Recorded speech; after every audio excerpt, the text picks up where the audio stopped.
Alright, hello. I'm Jenna and I'm going to be the regional group lead for your HealthPathways site. Sydney North will soon be joining 27 other regions throughout New Zealand and Australia looking to improve their local health system for patients and GPs. I want to tell you a little bit about technical writing and the kinds of processes we use to help develop your pathways. I'm a writer and I'm not used to presenting, so it's a little bit outside my comfort zone, so just bear with me. So here's just a little view of a few of the sites that kind of border your Sydney North region, and that's going to be your new homepage there. So I like to think of Health Pathways, as Graham said, as a little like the bridge between the GP and the local health system. So we help the GPs get the information that they need to manage the patient that they've got in front of them there. So a couple of key things for you to remember is that as technical writers, our main focus is to maintain consistency across our pages and regions and within our authoring tool. We also use robust systems to support new pathway development and localizations, and as well as the ongoing management in the form of regular reviews. So this is a little bit about me and my team. They were quite embarrassed when I said I was going to put photos of them up, just quickly. I joined Health Pathways in September 2013. I come from a background in human resources, recruitment and health education. In Streamliners New Zealand, there's currently 33 technical writers working on the main Health Pathways project, with 8 in my team, solely focused on the New South Wales sites, of which there are now 8, I believe. So all of our team have postgraduate qualifications, mainly in specialised technical writing and information design. So as the group lead for the New South Wales region, I am the primary point of contact for the New South Wales sites. I manage all the communication between your region and our technical writers and ensure that we meet all of the required timeframes while keeping the quality high. So for my team, I help with troubleshooting, training and mentoring them. And for the Sydney North team, I provide one-on-one support and training to the coordinators and clinical editors. So this is the homepage that you've seen with Graham before.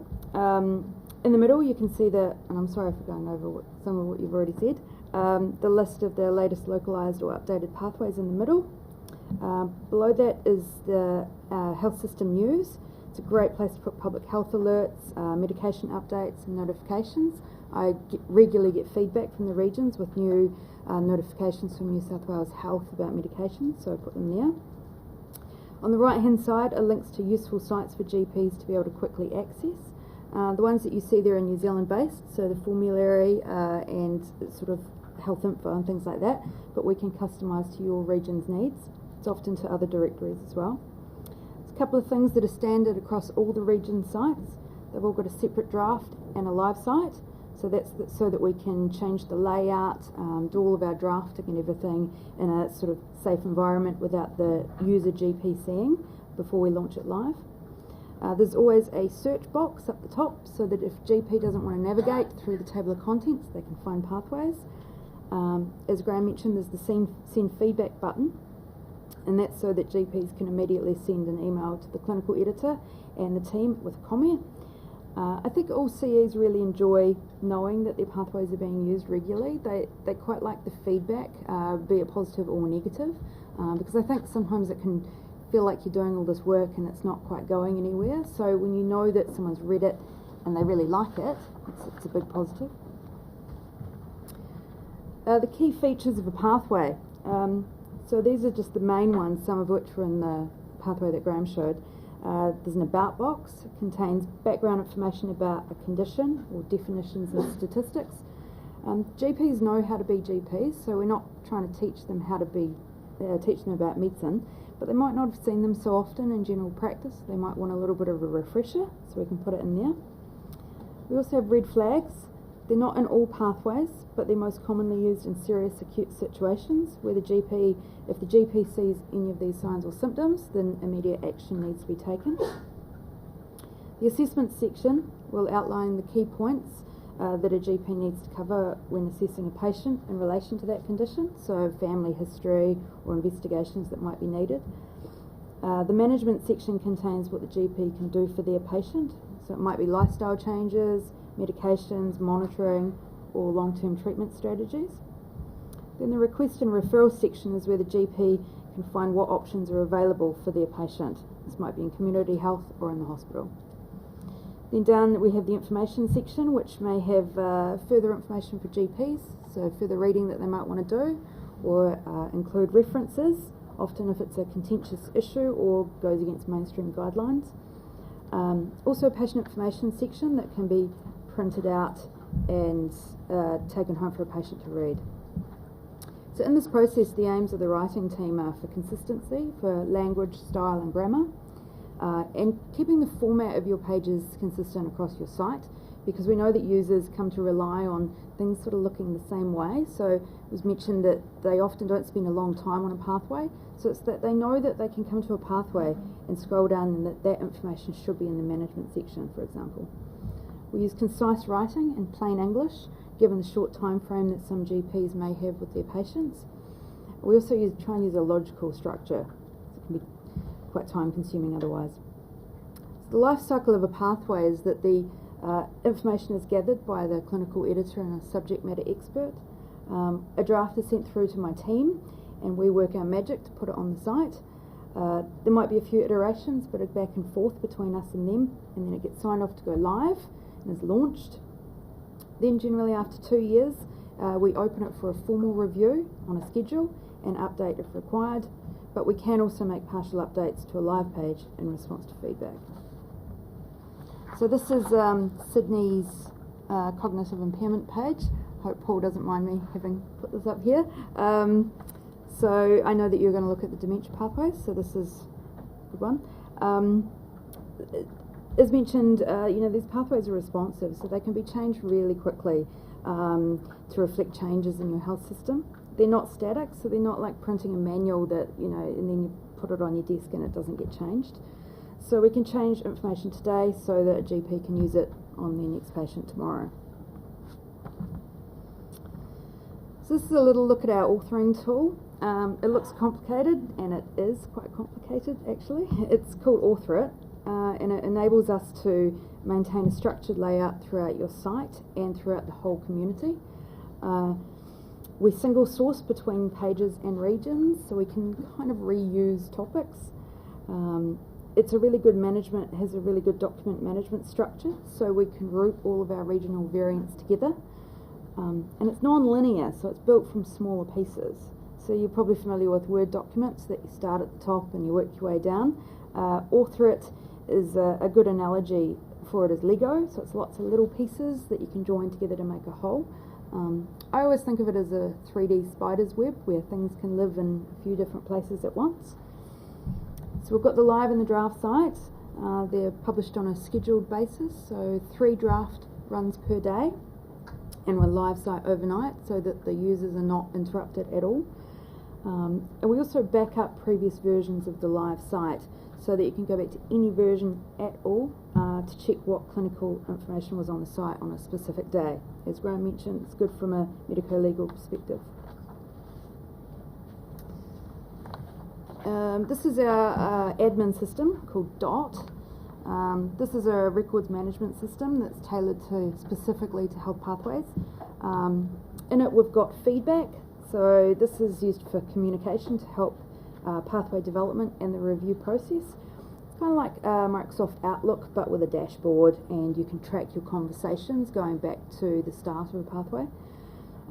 There's also a lot of reporting which is centred around development, pathway development progress, and it helps the team to track how your site is progressing. So you might feel like you're doing a lot of work, but you don't quite know how many pathways you've got, at what stage of the development cycle they're up to, so you can report on that. We also record all contacts associated with the development of a pathway so that we can, when it comes time for review, we can send it back to the same people to find out their further views.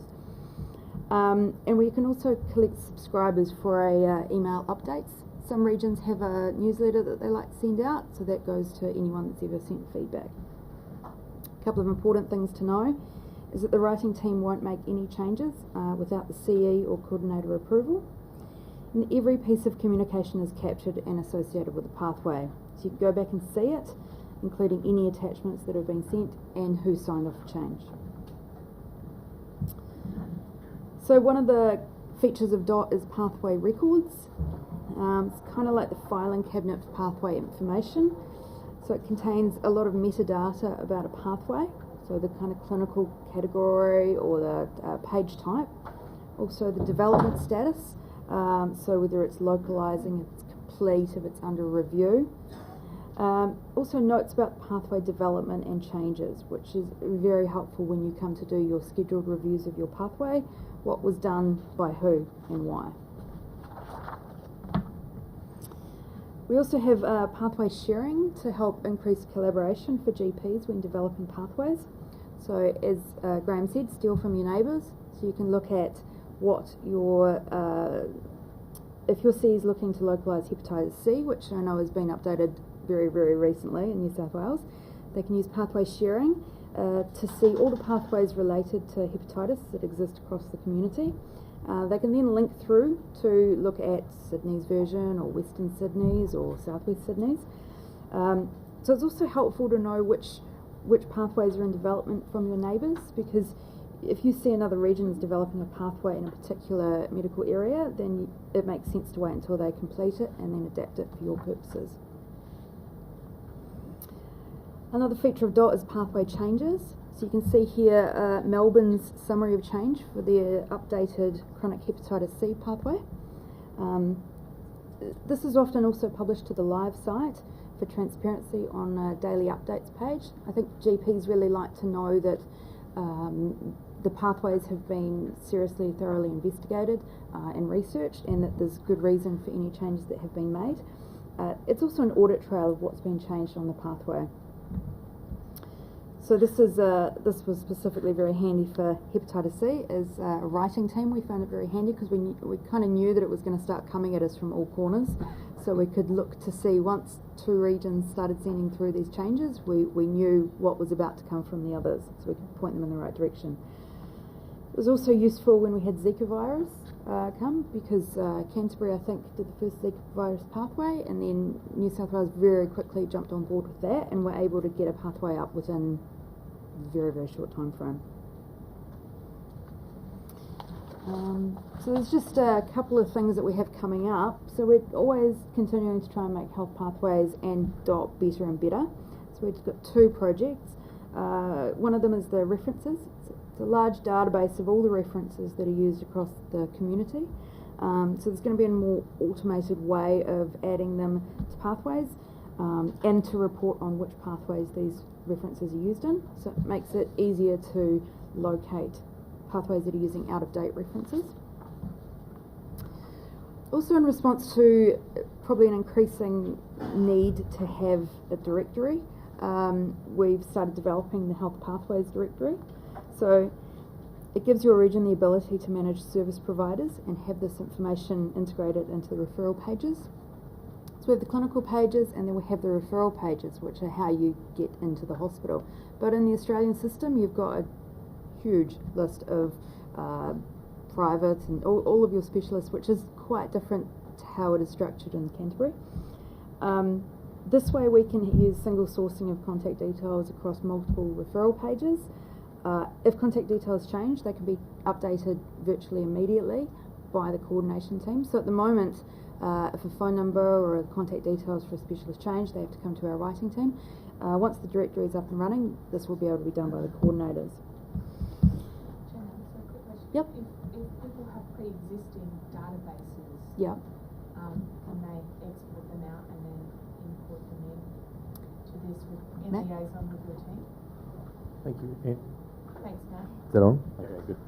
Yes, that's so the provider directory. In my service delivery role, I've also been involved in managing the pilot of the project that we've done with Authorit in New England. So the community news recently, we've had some updates go out just indicating where we're up to with the project in our timeline. So on the roadmap, similar to the way that Graham and the Canterbury Initiative advertised with transparency what they were planning and doing, on the Health Pathways community site we have that integration and ability to import and export from other structured data sets. We need to provide a little bit more detail to everyone around that. And we're really at this point, by the end of May, we're expecting to have completed all of our final design and development. So come the end of June and into July, we'll be in a position where we can be providing a lot more information. Thank you.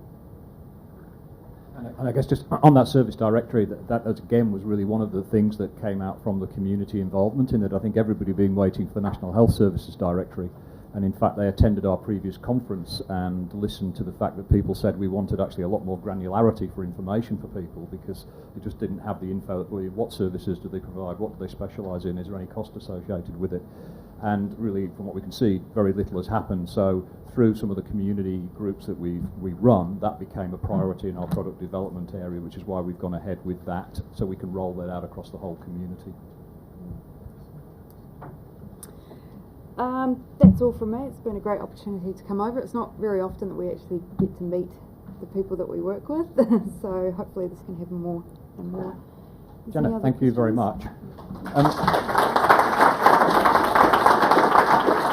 Can I say, for most of you in this room, you will never ever see that. You will never ever have to care about it. But actually, I think understanding that behind this is quite a robust system that allows us to manage this information, but also communicate very effectively, is really important. And your team, like your coordinators, your clinical editors, your subject matter experts, will utilise that a lot, and also when you push it out for wider consultation. So it's an invaluable system, because if you can imagine all the traffic that starts running when you've got 50, 100, 200, 300 pathways, and if you're like me trying to run an Excel spreadsheet with 2 columns, then you'd be in big trouble very quickly. But it is also, again, around some of that auditing stuff, because it's very important for us that the content is yours, not ours. Our guys, as Jenna says, we'll make sure that we keep the writing consistent, because we know that's really important to the users of this. But your content is yours, and we know that we need to make sure that before we push anything live, we've got the right people from you saying that it's ready to go, because it is your stuff. Are there any questions for Jenna on that, or is that reasonably straightforward? You're all very happy that you probably never have to think about it or touch it, and just look at the Health Pathways site. All right, that's great. Just as an example on that, I think Jenna mentioned like Ebola. Sorry, I can't keep still. I can't go in one place. I have to move around. It's my genetics from my father. It's very bad. But just as an example, I guess, of how responsive Health Pathways can be, often stuff is there and just being slowly updated. But just as an example from us in Townsville, when the various stuff was happening around Ebola, we realised quite quickly in our health community that everybody had 48 different versions of what on earth they should do if somebody presented or somebody called, because the message was changing every single day. And again, what was great for us is the first thing we did is that Jenna showed the Health Pathways sharing. So we thought we really need a pathway for this. Let's see if anybody's writing one. We could go straight in and see that Melbourne were fairly close to finishing one, phone them up straight away to say, when are you finishing? Well, they were about to finish it. So all we did is for the next day arrange a meeting with our Tropical Public Health Department, took that pathway and said, how do we just adapt this to meet what's happening in Queensland? And within a day that was up on Health Pathways, and it was the one source. And the other thing that was there is that advice was changing almost daily. But again, what we could then do is literally with a phone call every day is get the latest updated advice, push that across through to the team, and later that day we have an updated pathway. So that ability, when you get those sorts of things, to really move responsibly. And I don't know what it's like in Sydney North, but if I go back to my Queensland Health days, if you wanted to make a change to a website, to change a comma, that would require at least 14 forms and the DG sign off about 4 months later. So you've got no chance of doing any of that stuff. But the system allows us to do that, so we can track what's happened. It's quick, it's responsive, but also we're clear who's done and who's actually signed and sealed what.